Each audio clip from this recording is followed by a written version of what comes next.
Welcome to the Rusted Garden Homestead. Today's September 1st, but I'm going to give you an idea on how to use cattle panel to set up a shade trellis for your tomato plants next year. You can use this for pepper plants. You can really use it for any plant, but I want to focus on the tomato plants. So when we get to our high heat of July and August, when the temperatures get into 95 degrees, 100 degrees, what happens is your tomato plants shut down. It's just too much heat, not beating down necessarily on the plant leaves, but beating down onto the soil. The soil temperatures in that top couple of inches can get into the 90, 100 degrees. Your tomato plant basically gets the message to shut down. It's told by nature that it's too hot, it stops producing, leaves get beat up, tomatoes drop, blossoms drop. So you can set up something like this. I just did a video on the basil and it gave me an idea on how to kind of use this for tomato plants. I will link the video for basil. But basically the southern sun is right over there. That's my south.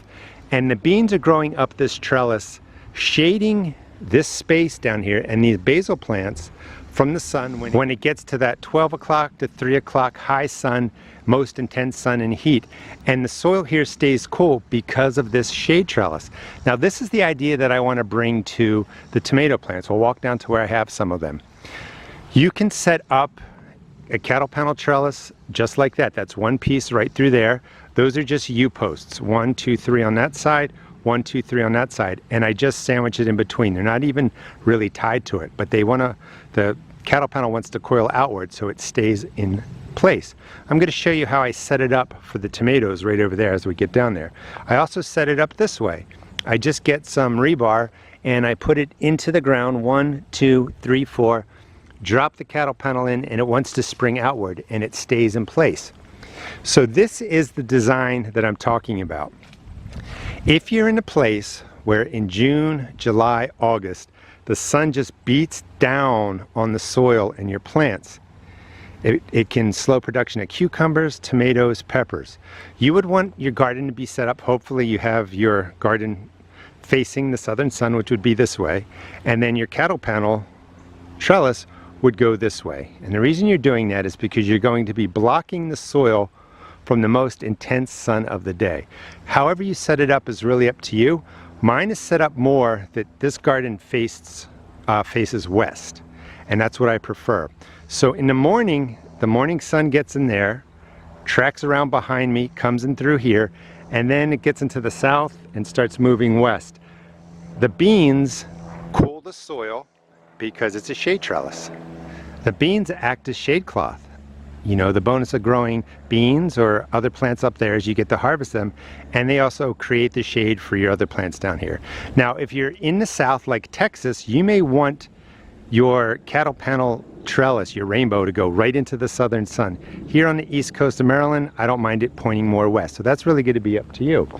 Again, you could put shade cloth on there when those hot temperatures come. You just end up putting the shade cloth over it and it cools the space under here down by 10 or 15 degrees. What I'm going to do with that trellis, or with that piece of cattle panel, is I'm going to set something up right here, and it's going to be a bit of a challenge because I have these posts in already. So I'm going to put my cattle panel this way, having it rainbow over to some portion over here. And what I'm going to do next year, even though my tomato plants are surviving, I've taken a lot of care of them, I want shade from either beans growing up this, or I'm just going to come and drop my shade cloth on there during the high parts of the summer when the sun is the hottest, the sun is the highest, and all that kind of stuff. That will really keep this area cool. My tomatoes will continue to produce and thrive through the heat. Let me show you how I set this up. This is your basic cattle panel. This is how I transport it. So it's 16 feet long, 4 feet wide. My truck has an 8-foot bed, and I just kind of rainbow it in there, and it fits nicely. You can get this into any vehicle that has at least 4 feet, 1 inches height, and then maybe 4 feet wide. This will close pretty easily to 4 feet. So you're going to need a bigger vehicle to really transport your cattle panel. It's well worth it. This is going to last forever. Maybe a friend has a truck. If you're getting a lot of pieces, renting a U-Haul truck isn't a bad idea. I know it adds to the cost, but this is a material that you can use over and over again, and it lasts. So a couple of things. I did this by myself. Definitely you want 2 people. And second, you don't want to put it up when you have tomato plants already there.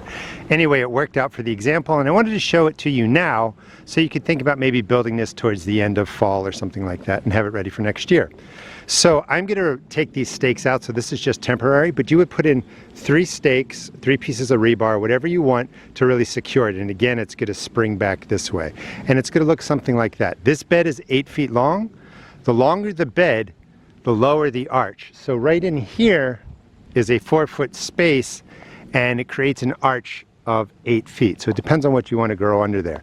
A 6-foot bed might be perfect because you'll get an arch that's a little bit taller.